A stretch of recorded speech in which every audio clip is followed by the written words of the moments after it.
Hello students. इस वाली video में हम देखेंगे कि जो न्यूटन का सेकंड लॉ है, सेकंड लॉ ऑफ न्यूटन जो है उसकी एप्लीकेशंस क्या हैं। ओके, कहाँ कहाँ हम इसे डेली लाइफ में यूज़ करते हैं और हमें पता भी नहीं होता कि हम सेकंड लॉ ऑफ न्यूटन को यूज़ कर रहे हैं जनरली। ओके, तो पहला केस हम सब जानते हैं कि जब भी हम क्रिकेट खेलते हैं उसमें जो प्लेयर्स होते हैं, ओके, वो बहुत जगह फिजिक्स का यूज़ कर रहे होते हैं। ओके, ऐसे ही फिजिक्स का यूज़ करते हैं जब भी कोई बैट्समैन किसी बॉल को हिट करता है, वो बॉल दूर जाके फील्डर के तरफ को जाती है। ओके, उस केस में फील्डर करता क्या है, वो सीधे अगर वो अपने हैंड से इसको पकड़ने की कोशिश करेगा तो उसको बहुत ज़्यादा डैमेज होगा। उस केस में बहुत ज़्यादा क्या होगी, चोट लगेगी। ठीक है, इस चोट से बचने के लिए वो इसे डायरेक्टली ना पकड़ करके अपने हैंड्स को पीछे लेके जाता है धीरे धीरे, और बॉल को वो तब जाकर पकड़ रहा होता है। ओके, ऐसा वो क्यों कर रहा होता है, क्योंकि जब ये बॉल इस बैट से हिट हुई थी तो इसका मोमेंटम चेंज हुआ। ये मोमेंटम इसका बहुत ही ज़्यादा था, ज़्यादा मोमेंटम यानी कि ज़्यादा वेलोसिटी, ज़्यादा वेलोसिटी यानी कि ये अगर किसी भी ऑब्जेक्ट को हिट करेगा तो बहुत ही तेज हिट करेगा और बहुत ज़्यादा डैमेज उसे पहुंचेगा।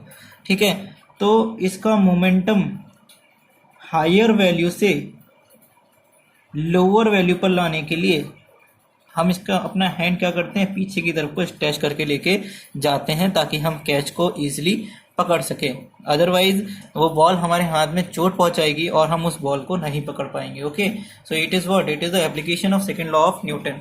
क्योंकि ये बॉल पकड़ने के लिए हमें उस बॉल का मोमेंटम चेंज करना पड़ेगा, उसके मोमेंटम को हमें रोकना पड़ेगा। ओके, चेंज करना पड़ेगा, जीरो पे लाना पड़ेगा, तब जाके हम उसे रोक पाएंगे। ओके, अब सेकंड एप्लीकेशन अगर हम इसकी देखें, जैसे हमने देखा है कराटे प्लेयर्स को, तो क्या करते हैं, बहुत सारी ब्रिक्स होती हैं, सेट ऑफ ब्रिक्स होती हैं, किसी स्टेशनरी ऑब्जेक्ट पर रखे होते हैं। ठीक है, इनको तोड़ने की कोशिश की जाती है कि अगर हम सिंपली इसके ऊपर हाथ रखेंगे तो ये नहीं टूटेगा, बिकॉज हमारे हाथ में इतनी पावर नहीं है कि हम इसे हाथ रख के ही तोड़ दें। ठीक है, कि हमारे हैंड का मास बहुत ही कम होता है, अभी 2.5 किलो का हाथ तो है नहीं।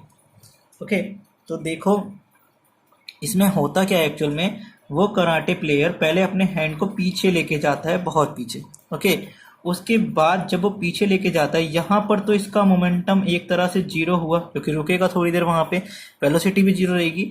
लेकिन इतनी हाइट से अब वो इसे नीचे की तरफ लेके आएगा, अब वेलोसिटी इसकी ग्रेजुअली बढ़ना स्टार्ट होगी और ये हाथ बहुत तेज से नीचे आएगा। जैसे ही इसकी सरफेस को ये टच करने वाला होगा, उस केस में इसका मोमेंटम बहुत ही ज़्यादा बढ़ चुका होगा, क्योंकि अब इसकी वेलोसिटी इनिशियल से बढ़ गई और मोमेंटम चेंज हो चुका है।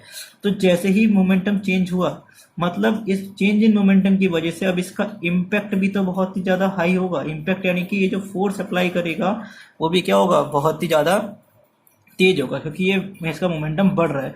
जैसे ही वो इसको हार्डली हिट करेगा तो ये सारी की सारी ब्रिक्स यहाँ से क्या हो जाएंगे, ब्रेक हो जाएंगी उस केस में, और इस पूरे के पूरे हैंड का मोमेंटम क्या हो जाएगा, जीरो हो जाएगा। तो यहाँ पर भी हमने देखा कि कैसे उसने मोमेंटम चेंज करके अपने हैंड से अप्लाइड फोर्स को बढ़ा दिया। ओके, तो कराटे प्लेयर भी जनरली किसको यूज कर रहे हैं, सेकेंड लॉ ऑफ न्यूटन को यूज कर रहे हैं। अब थर्ड चीज अगर हम देखना चाहें कि हम कहाँ पर इसको यूज करते हैं, तो इसका सिंपल सा एग्जाम्पल है कि जब भी हम हाई जंप लगाते हैं, हाई जंप में क्या होता है, कोई भी प्लेयर जब कूद रहा होता है एक साइड से दूसरी साइड पे, तो वो अंडर द ग्रेविटी बहुत तेज नीचे आ रहा होता है। ठीक है, क्योंकि हम कूदते हैं तो हमें नीचे तो जाना ही जाना है उस केस में। तो जब वो नीचे की तरफ आ रहा है तो इसका मोमेंटम बढ़ा हुआ है, अगर वो डायरेक्टली हार्ड सरफेस पे गिरेगा तो उसे बहुत चोट लगेगी। तो उसके मोमेंटम को घटाने के लिए, क्योंकि अगर मोमेंटम ज़्यादा होगा तो फोर्स ज़्यादा है, उसकी बॉडी का वेट ज़्यादा है, उस वेट की वजह से उसे चोट लगेगी। तो उसको डिक्रीज करने के लिए हम यहाँ पे सैंड बिछा देते हैं, ताकि जब वो कूदे हाई जंप लगाने के बाद तो वो सैंड पे जाके गिरे।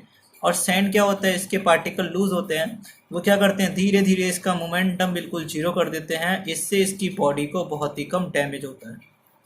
ठीक है, it is what, second application of Newton's law.